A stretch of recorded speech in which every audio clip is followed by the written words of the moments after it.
first wife, Cynthia, who turned 54 on April 8th next week. And now to the Beatle news. A popular school caretaker and lifelong Beatles fan has described his amazement after receiving a signed letter from Sir Paul McCartney to wish him well in his retirement. The name of the janitor, Andy Cairns, based in Scotland, was presented with the note as a surprise special assembly on his last day at the Edinburgh School in Edinburgh, Scotland, where he has worked for the last 40 years. Anyway, Sir Paul sent a note in which he urges the caretaker to keep rocking after all the children of the city's St. Colbert Roman Catholic Primary School wrote to the famous Beatles star. Speaking after the presentation, Mr. Cairns, who turned 65 this week, told the Press Association in Scotland that, "I'm a big Beatles fan.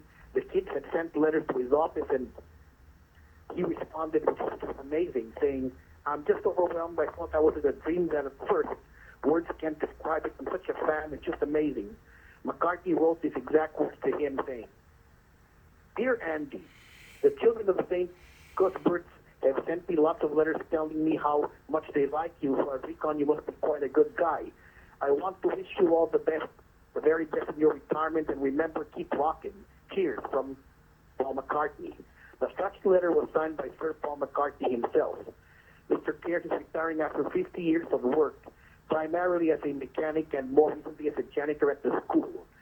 The typed and hand-signed letter from the Beatles star reads, "The children of St. Colbert have sent me lots of letters to tell me how much they like you." The school assembly held for Mr. Cairns this past Thursday, March the 30th, also includes a This Is Your Life event for him, which his family and friends were also invited. A class teacher explained why she came up with the idea of having the pupils contact Sir Paul McCartney, saying, "I thought, why don't we just give it a go? Andy sings the Beatles from the moment he gets in the door to the moment he leaves." The staff was amazed to receive the letter from the star and had to keep it secret from the caretaker for several days. And as a footnote with regard to this janitor at a Catholic school being given an actual letter from a Beatle, with the students actually putting in a very good one for him, I would like to share my insights very shortly in comparison with my personal situation at this very same time 50 years ago, when the Beatles had quit touring and were busy preparing for their Sgt. Pepper's album. I was given a great first-grade student at a school in Manila, which name I won't mention, although I will mention some of those who were my classmates. I was really deep into the Beatles, listening to all their songs that had been released at the time, and especially the John Lennon songs from the albums A Hard Day's Night and With the Beatles. And I was really swept off my feet by these songs, making me a Lennon fan. And I wanted to be a Beatle when I grew up, or simply just in a rock band, which, by the way, got realized when I joined the Filipino-Australian band Glad All Over, which includes John Eric Cardenas and Roy Cardenas, who are both listening in right now. Thank you for listening in, all of you. And unlike this lucky janitor who got endorsed by the students to an actual Beatle, and not to mention him getting written by the Beatles, that was completely not the case with me. Most of those around me in that school were against the Beatles, not my classmates, but the school authority, and were really sore at them on account of John Lennon getting misunderstood on his more popular than Jesus comments, as well as the Beatles not attending an official invitation in their honor when they visited Manila 8 months earlier in July '66. I once brought my Beatles Ramco dolls to school, and one elderly nanny, Yaya, began mistreating and destroying the dolls, and I had to get them away, while another Yaya told me, "You know, the Philippines are not like the Beatles."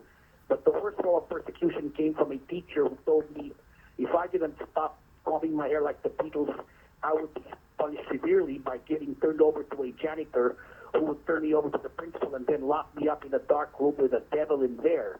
That was really a form of torture. I'm sorry to say this out loud, but really I wasn't allowed to listen to the Beatles back then, because saying the word Beatle was like a bad word. It's just like talking bad against a dictator and a dictatorship.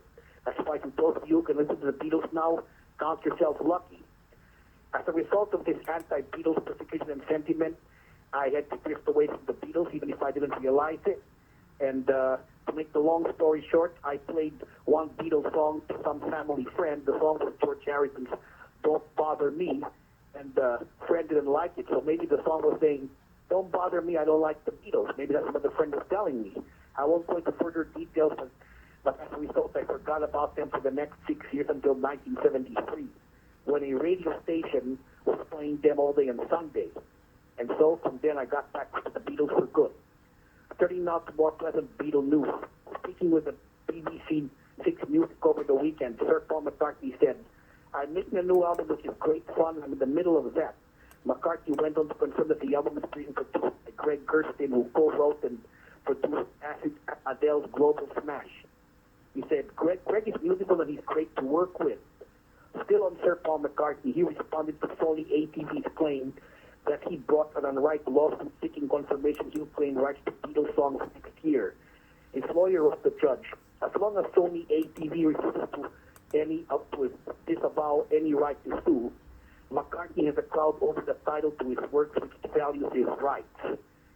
And still on Sir Paul, he has sought to close out the 1980s decade releasing a good album called Flowers in the Dirt. One of the songs was That Day Is Done. Recently, a fan from Australia asked him about it, and McCartney said that it was co-written together with Elvis Costello, who's from Liverpool, and Elvis Costello told McCartney about the funeral of a favorite relative of his, and it became an inspiration for the song. Turning now to other Beatle news, Ringo Starr will be touring later this year with his all-star band. In October, he'll be in Las Vegas, Nevada, and in El Paso, Texas, and in Austin, Texas, and then in November he'll continue touring. You can read the rest on the Facebook website of Mid-Evening with the Beatles. And also, James McCartney, Sir Paul McCartney's son, will be performing in Los Angeles, California over a month from now on May 3rd at the Hotel Cafe in Los Angeles, and then in San Francisco, across the bay from where I live at the Neck of the Woods Bar, 2 days later on May the 5th, and I will be attending that concert. You can go to his site, www.jamesmccartney.com, for more news on it. Also, in other Beatle news, the Rock and Roll Hall of Fame announced that the Electric Light Orchestra will be inducted into its class 2017 Hall of Fame by Danny Harrison, the son of George Harrison, who was a frequent collaborator with Jeff Lynne of Electric Light Orchestra. And Jeff Lynne was one of those who, by the way, helped the reunited three Beatles on Anthology. And that's so far as and also, in other Beatle news, Pete Shotton, John Lennon's best friend during their childhood days, passed on over a week ago. And without Pete, it was Pete Shotton who, by the way, insisted on John Lennon forming the group called the Quarrymen. And if not for Pete Shotton, John Lennon might not have pursued forming the group, but there probably would have been no Beatles at all, and history would have turned out not the way it was. Enough, and so much for Beatle news. In Beatle history, March 31, 1969, John and Yoko finished their wedding at Amsterdam. April 1, 1967, the Beatles recorded reprise from Sgt. Pepper's Lonely Hearts Club Band. April 1, 1969, John Lennon speaks about his idea of sending acorns of beef to the world leaders and reveals that his fortune is about 50,000 British pounds as he and Yoko returned to London from Amsterdam, where the men from the press say, "We wish you success. It's good to have the both of you back." April 1, 1970, last session of Ringo and last recording session for a Beatles album for the upcoming Let It Be. Unknown to many, the Beatles are only down to a Fab 3 as John Lennon secretly left the band. And in this session, not all three were present.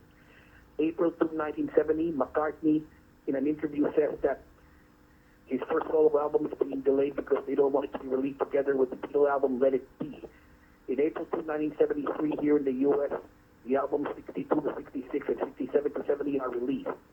Beatles song of the day is She Said from John Lennon, written by him, despite being credited to him and McCartney, released on their Beatles 66 album Revolver, both in the U.S. and the U.K.